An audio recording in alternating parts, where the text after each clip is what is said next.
Feed the beast or the beast will feed on you. Hey, I am Chuck the bureaucrat, and when you get assigned to the Pentagon, you're going to hear people express this sentiment.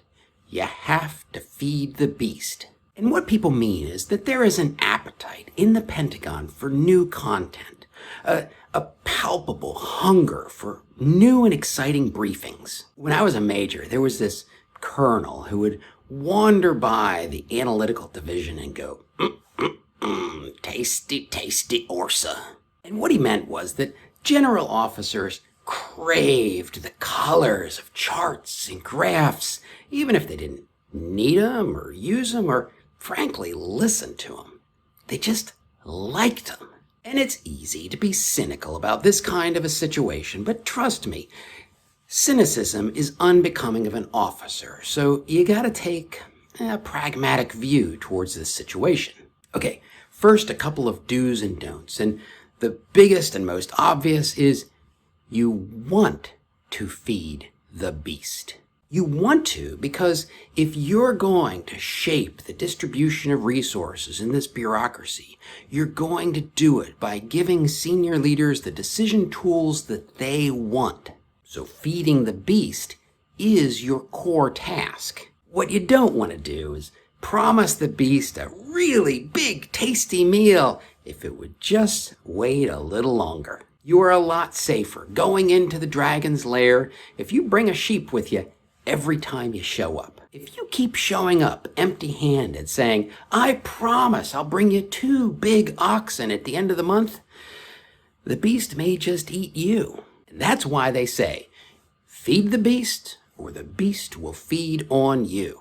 So what you do is you provide your boss or your senior rater with incremental improvement. You always give them something new to show progress. And aside from keeping you from losing a finger, there's 2 practical advantages to this. Number 1, you get feedback. They tell you that you're doing it wrong when you've got plenty of time to fix it. Number 2, your boss starts to take ownership. This consistent feeding builds their confidence in the product, their confidence in you, and really their own confidence. Because after all, they have to take this and use it to feed their own beast. But as you're feeding these small bites to the beast, there's one thing you want to avoid.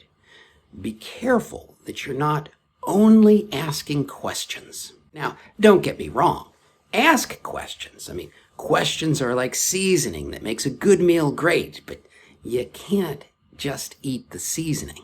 And if you just ask questions, especially the same questions, in meeting after meeting, your boss is quickly going to get the sense that he's doing most of the work. Instead, you want to craft your questions as either or options, and if possible, provide examples. Is this more effective as a bar chart or a line chart? Be prepared to make a recommendation and be prepared that they may take you in a different direction. All of this is good. And one of the reasons it's good is that if there's a sudden, unexpected demand for a product, you already have it. So feeding the beast can actually be an effective way to just manage your own workflow. And now, if you want to see a technique to demonstrate to your boss that you can deliver results on time, watch this video.